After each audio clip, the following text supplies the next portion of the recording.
Good afternoon and welcome to another episode of Unscripted and Unchained RPG Review. I am DM Bluddworth, and as you can see by the graphics, today's video is another session recap. This is going to be session 10 of Season 1, and the recap is of my AD&D First Edition Greyhawk campaign. So I normally put these up on Thursday, but I had quite an interesting week last week. Spent some time in the hospital, then recovering on the Wednesday. So Tuesday and Wednesday is normally when I would do these recaps. Videoing them and then uploading them for their normal broadcast on Thursdays. So obviously this weekend was or this week was a little bit hectic. I'm okay in case anybody really cares. But I am okay. It was just a little thing with the eye, and hopefully it clears up on its own. If not, I might need laser surgery down the road, but nothing serious. So we had another, really good session. Kind of improved from the previous session to the point. Kind of locked down some of those issues that arose during session 9, and again, just as far as my organizing the action and making sure that there was some sense of order in the declaration phase, and players saying what they were going to have their characters attempt to do. So it was much more organized this time around. It's something that I just have to keep on doing. And so we're back in Quescaton, B1, and I've relabeled this particular episode "The Guardian of Quescaton" because because this is a complete alteration of the original module. So whole new encounter, and I'll get into the build up for it once we get there. So we have all of our nine player characters, returning for this one, and if you recall, they had made their way up towards the center of the map that you see here encircled in red. And I can actually switch views and pick up from where we're at, and you'll see I can actually ping it actually, and let's go. So the player characters basically assembled as a group right in here, and they double doors. I changed the secret door to a double door, and it was actually a recessed double door.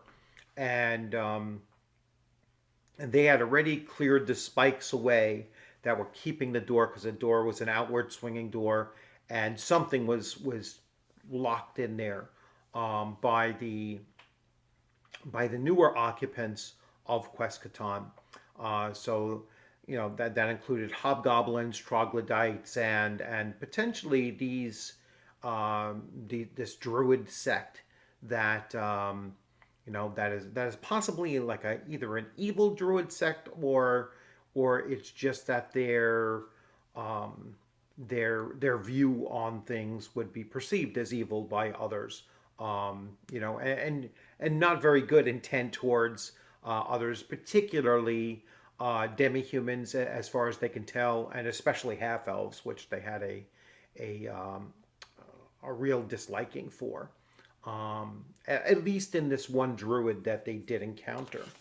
So if you recall from session 9, the druid was placed under a charm spell, so completely in a friendly relationship with the magic user Cedric, and Cedric was kind of coaxing him along, saying, oh, come on, just show us how to get to the mage's private quarters, because we want to investigate it. And the druid was very afraid of going into this area, and he had expressed that, he felt that there was some great evil power that was within, and the players were kind of prepared for that. But Cedric didn't want to bring the druid that was at least partially under his control.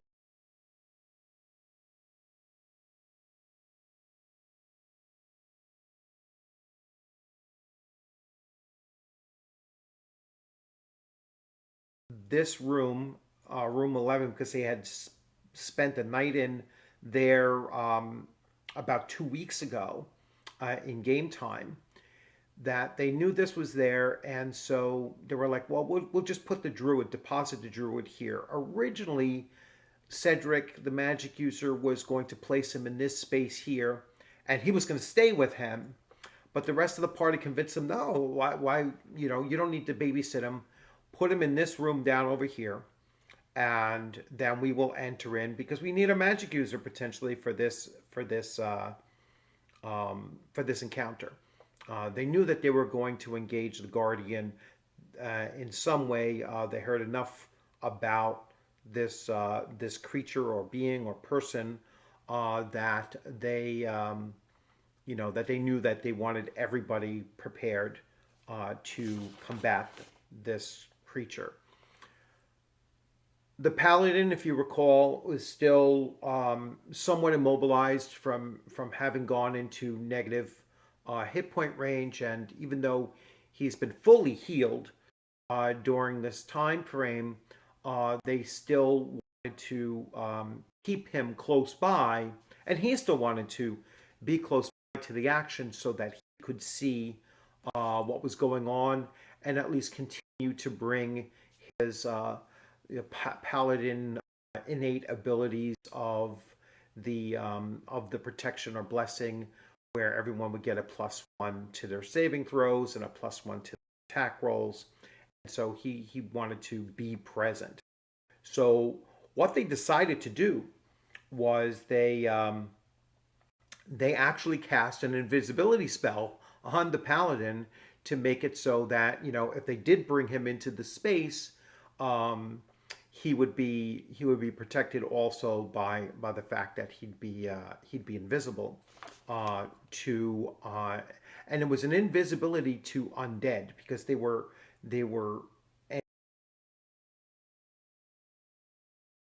facing it here. The rumors and the belief that they had was that the wizard Zeligar had come back from the dead, and they were really thinking, and I kind of built this up in them too. They were really thinking that they might be facing a lich, which of course I wasn't going to throw a true lich at them. At second level, that would be a total party wipe. But it was still going to be a challenge for them. So they do their resting to get their spells ready, and they put the invisibility spell, invisibility to undead, on the paladin, and the druid Sparrow, she cast a fire trap on the door, or on the floor space near the door, and they were going to open up the doors and then just wait back and see what comes out, and hopefully it would take that blast as it came out. So as soon as they swung open the doors, and they're all in place in this area that you see here, I'm just kind of pinging along. Hopefully you actually see that. But they're all in this area right above, right in front of the 10, which they didn't know about yet, and and right here by this formerly secret door. And as soon as the doors are swung open and they back off and they get prepared, they notice that there are several ghouls running in and around, inside this room, kind of very erratically and everything. And they didn't seem to immediately focus on the players at this time, or player characters, I should say, at this time. And then only one suddenly made a charge towards them, and it came through the double doors and triggered the fire trap spell. And that ghoul immediately took a good amount of damage actually from, but it wasn't killed off by it, or destroyed, I should say. Um, and the other three were still in there. Then all of a sudden, a a surge of fear came over this entire area here, and it was a very strange kind of surge that and fear. So the fear, if I remember correctly, the fear affected um, the ranger, the thief, and the paladin. Now the paladin was immobilized anyway, and so he was going to so it wasn't really going to affect what he was able to do because he wasn't going to be engaged in the combat anyhow. And then the thief and the ranger, that was going to be much more of a problem for them. So Breeze responded. He's a cleric. Breeze responded by removing the fear on Angus, the ranger.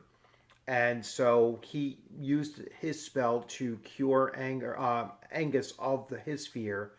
And Crandon, affected by the fear, he ran from the room and headed towards the one safe space that he was available, that he was aware of. So he started heading back towards room 11 over here, which is where they deposited the druid. So Crandon had stepped away for the first several rounds. So he was effectively removed. The players, oddly enough, also realized that, when this wave of fear struck them, it also had an effect on two of the now four ghouls that they noticed. And so that to them, started dawning on them that, there's something else going on here, because normally undead do not feel fear. So this particularly did. The player character group moved into the space. So they started rushing in, getting prepared. Ennis carried the paladin off into this corner here. All right, so that was his whole action for the thing, because the paladin wanted, even though he was affected by the fear, he still wanted to be in that space so that he can continue granting everyone those blessings that came from his deity Heronius, so that they would be protected at least somewhat. As they came into the space, they started concentrating on the ghouls that were in this corner, and that's when Mirador, the other cleric, he cast a turn spell, and it affected all three of the ghouls that were in this area. So not only were they feared by this overall aura, but then he really backed them up into this corner over here, and so they were consolidated in that direction. The first ghoul that was harmed by the fire was then killed by Angus, the ranger. Oh, excuse me.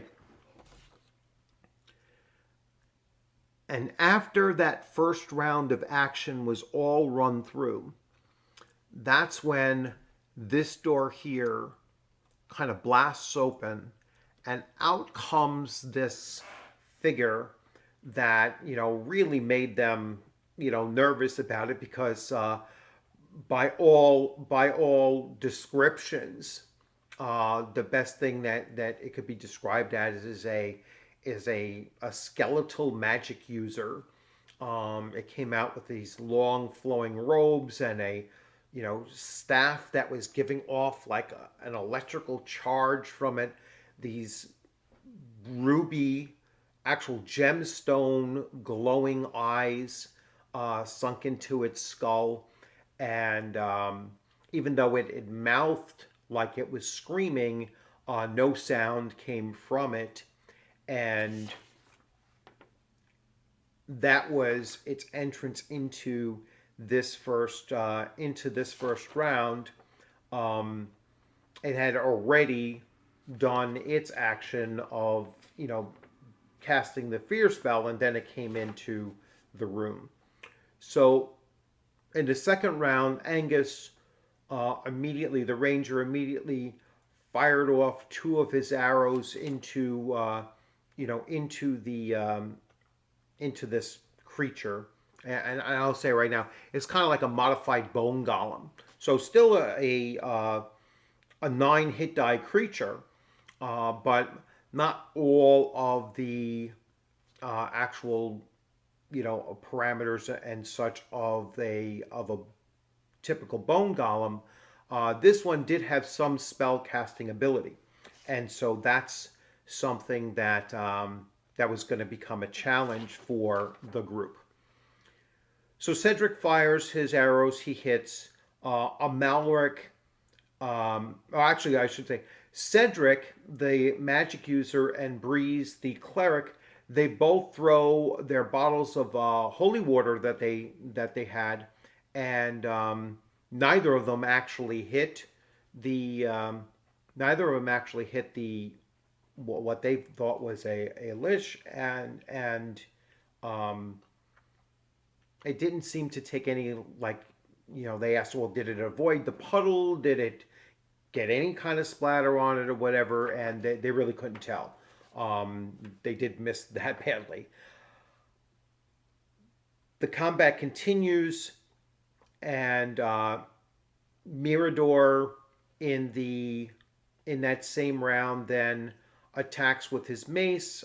It's a silvered mace, so he felt that this should help out, and he does strike it.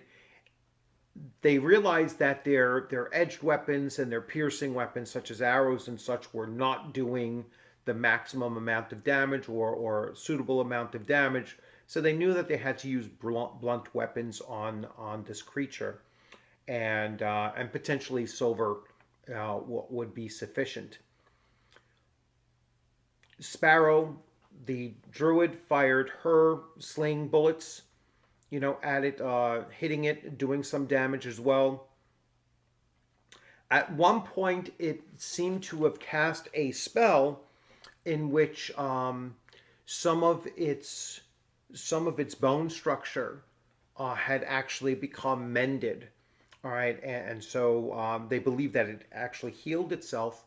And during this particular round, the bone golem, the magic using bone golem, cast a silence spell over the entire area that they were in. So once again, basically this red circle that you see here, this entire space was placed into silence. And so that was basically going to end, any of the spell casting at it. So again, really put the player characters at a disadvantage, because now their magic users, and potentially their clerics were no longer able to do anything about it. By this point, or somewhere around this point, Crandon, the thief, returned. He was only affected for 2 rounds by the fear that he was affected by, and so he came in, and at one point he does attack the. At one point he does attack the. I believe one of the ghouls. I'm looking at my notes and I'm looking for it. I know that he attacks, and I'm pretty sure he attacked one of the ghouls. And let's see. It's hard to read my notes sometimes. Yeah, Crandon definitely attacked one of the ghouls, and Sparrow started to concentrate on attacking the ghouls as well, as the rest of the party was engaged with the bone golem.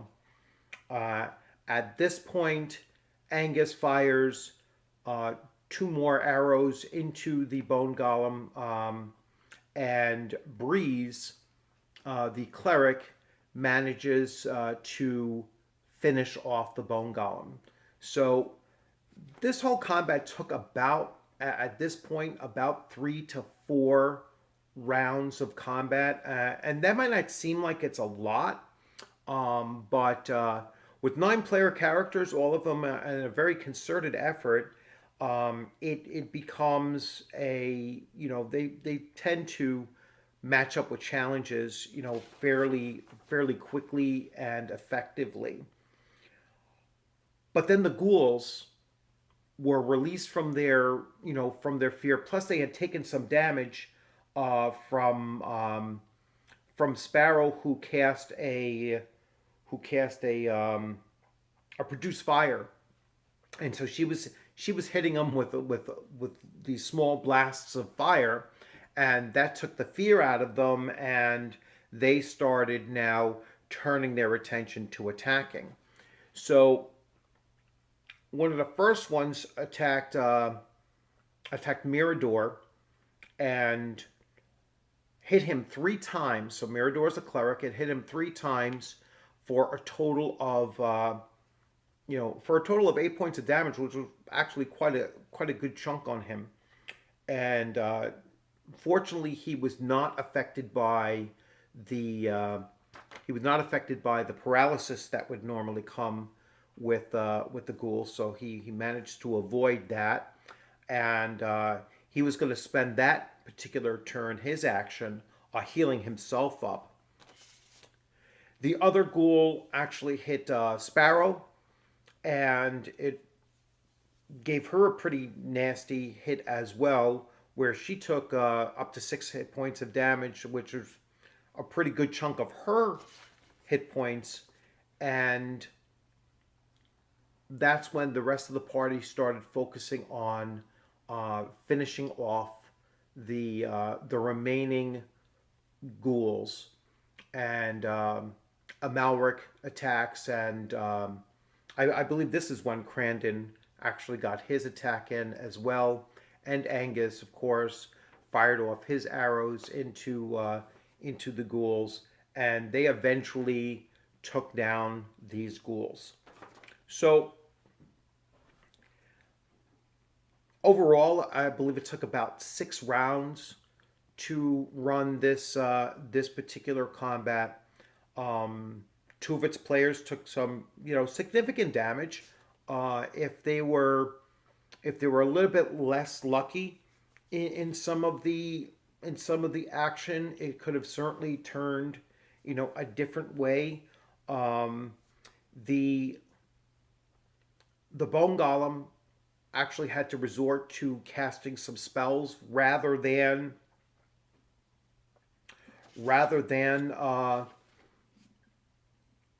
doing anything that it normally would have done. Like, it never got to deploy its staff, which it was really intending on doing, or it missed the one time that it did take a swipe. Yeah, it actually did take a swipe and actually missed its target. So overall, the combat went pretty much how I thought it might go. It went in those stages. I kind of anticipated that there would be like an ebb and flow to the combat, a little bit of a back and forth. I thought that the bone golem would be a little bit more effective, but again, in such tight quarters, and with the players utilizing their characters, working together as well as they have been doing. Actually, more of a challenge, and all of the damage that they actually took were from the ghouls rather than from the bone golem. So that was something that kind of caught me by surprise. But for the most part, I think it was a fairly challenging combat. It could have certainly gone either way. They could have steamrolled it, which they didn't do, and it could have really turned against them. But it does make me think that again, I have to keep on looking at the level of challenge to throw at this particular party, because they work so well together. Because even though they are only second level across the board, they can really handle a uh, a much harder challenge, because there's so many of them. And so, as a DM, and actually I can switch views here. As a DM, when you're, you know, as a DM, when you're dealing with a party such as this, an experienced party, one that communicates very well with each other, um, a large party, you have to keep on looking at, well, how do I keep on challenging this kind of a group? And it's not simply just upping the number of hit dice of the creatures that they're facing or the number of creatures that they're facing. It's a matter of um, doing that plus making those encounters still make sense and still be interesting. It's not just sheer numbers. Doesn't make an interesting combat. It's will give them some kind of abilities that will counter some of the things that this party can do, and that's why I took a bone golem and basically gave it some of these abilities that would counter what the players could do.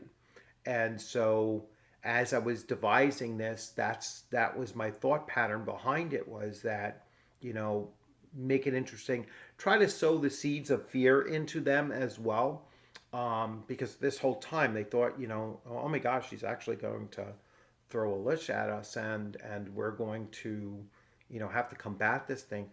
Their preparation for this encounter alone was like, all right, we want to stop this session here. We want to, just really get ready to go into this one room, which they were expecting was going to be the climax of the entire adventure into Quescaton. And they managed to, do quite well during the combat. Now, once the bone golem was dead, its magic dissipated, and the ghouls were knocked out. They still weren't finished, calculating and working together and such, and so they they went into the one room, the study basically, and they cast a detect magic spell to check out the area. At this point, this is when Mirador cured himself. He didn't cure himself before the golem was destroyed. He did it immediately following, because and before he engaged with the ghouls, because he wanted to make sure that he would he would still be able to heal himself at that point. So the combat's over. They Amalric gets this like kind of sense to look for a particular scroll on the table. He doesn't quite understand why he got this sense, but he opened up the scroll, and all the scroll told him was to light an incense that was in a brazier right there. And as a party, they decided not to do that, and so that's kind of where it left off with them there. They're not, they don't know at this point why, what was the purpose behind that? Why was that particular scroll the one that he had a sudden sense to take a look at? And so that becomes like one of those things that just aren't going to be revealed to them at this point, because the opportunity, whether it's positive or negative, which they won't know, um, but it was an opportunity missed for them, or potential consequence, a danger that they also missed as well. So I like doing things like that, and DMs, a tip out there is, always take everything that the players are doing and think of positive effects of their actions, and think of potential negative effects of either their actions or their inactions, And I find that when the players realize that what they're doing actually has some importance to it, and they might not see it immediately, but they'll see it in later effects. Um, it kind of brings that sense that the world is something that's changeable around them, and that's very important if you're running what you intend to be a long campaign. That's how you keep the players engaged in the campaign, is by making them, believe that their characters' actions have meanings that go beyond just the immediate, just what they see around them at the moment, um, and that there are both going to be positive and negative ramifications of everything that they do that is either witnessed by others or experienced by others. And so that's something that I encourage you to do. If you're not already doing it, if you are doing it, then continue doing that, because because I have found that players really do respond well to that kind of a thing. So back to the action, um, or the after action. So they come across a chest, and when they did their detect magic, they realized that something about the chest was magical. They predicted accurately that it might be magically trapped, and so Amalric cast his last spell of the day.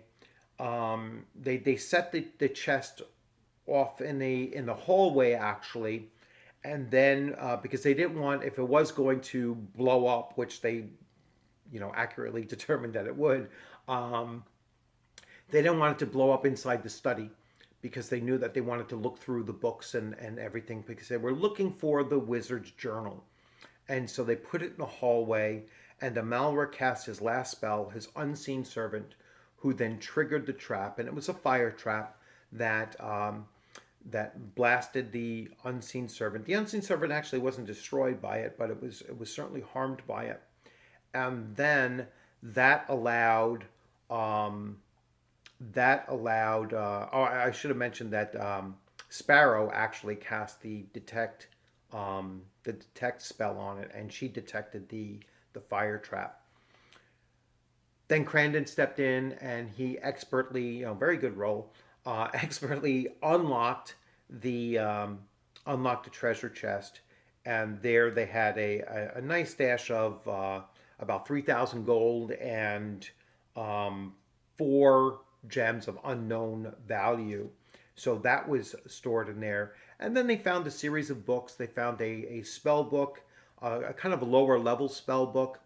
They did not find, and they haven't been had everything fully revealed to them yet, as to what exactly they that they are going to find within the study. So that's going to be where we pick up on Monday night, kind of tying loose ends in this study area, and then I'll see where they're going to go, because it could go in a number of different directions. I'm not quite sure where the party is going to look to go from this, from that moment on, and so it's kind of wide open which direction they choose to go. So they could decide to stay there and just hunker down and wait. They could decide to go back to the town of Westburn and then return once again, especially once the paladin gets his full week worth of rest, and then he could start healing up genuinely, start healing up instead of just being unnaturally healed up through magic. And there are also, many of them are actually ready to go up to 3rd level, and the paladin at least up to 2nd level at this point. So they're all just waiting to see, and I'm waiting to see what they decide to do in the next session. So this next session may or may not wrap up their delving into In Search of the Unknown adventure module B1.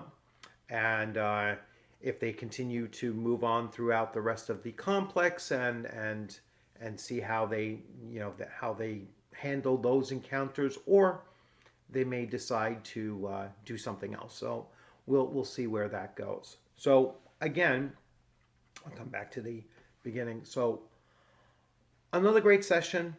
A few missed opportunities, a few things that they have to um, still tie up while they're in here, and a couple decisions that they have to make. So that's where we kind of left it off. So it's kind of like, all right, well, what are you going to do next? Is the first question that we're going to start off with, and I'm looking forward to it. Looking forward to another really good session, and and hopefully they have some surprises for me as well, and the campaign will continue going on. So hope you like this video. If you have, give it a thumbs up. If you have any questions or comments, please leave them in the comments section. If you haven't subscribed, please consider subscribing. If you want to ask anything specific about any of the characters, and I will just go through and just do a real quick recap of the characters. So we have Amalric, a gray elf, fighter magic user. We have Angus, the human ranger. We have Breeze, the elf cleric. We have Cedric, the human magic user. We have Ennis, the human fighter. Candrius, the human paladin. Crandon, the halfling thief. Mirador, the human cleric. And Sparrow, the half-elf druid. So if you have any questions for any of the players in particular, through their characters, then feel free to leave those comments in there, and I'll let them know that. They come and they look at the videos too, so and they have responded from time to time, but I will certainly send them your way if you have any specific questions about their characters, the character builds, or I hate to use that term, character build, but their character concept, I should say, how they envision their character, and what's kind of unique about their character. Because unlike other editions of Dungeons and Dragons, AD&D doesn't have all those multiple layers of a character. So a fighter is a fighter is a fighter, unless especially at lower level, unless the players actually add some kind of a nuance to the class, and then you'll see that. I've always argued that first edition AD&D or just old school Dungeons and Dragons, because the character sheet is so sparse. Let's say that it forces players to role play a little bit more and to differentiate their characters in different ways that the game system doesn't necessarily do for them, because you don't have subclasses, or you didn't, at least initially, in D&D and even in Advanced Dungeons and Dragons. You didn't have all those subclasses and stuff, not until Unearthed Arcana came in, or Dragon Magazine's introduced some of them as well. So yeah, you can always ask them, well, how do you make your character stand out in a group of 9 other player characters? That's actually a really important question to ask, and one that I'm going to pose to them as well, is, how do you want your character to stand out? Like, what is your character going to do in order to stand out in such a large group? Because as much as I try to give them each a little moment where they can shine, I need to tap into their ideas of what they would like to do at this point. Now that we've had about a month, at least 4 sessions, maybe even actually this particular group has been together for 6 sessions. So and then some have been from the very, very beginning. So they've been coming together now fairly consistently for the last 6 sessions.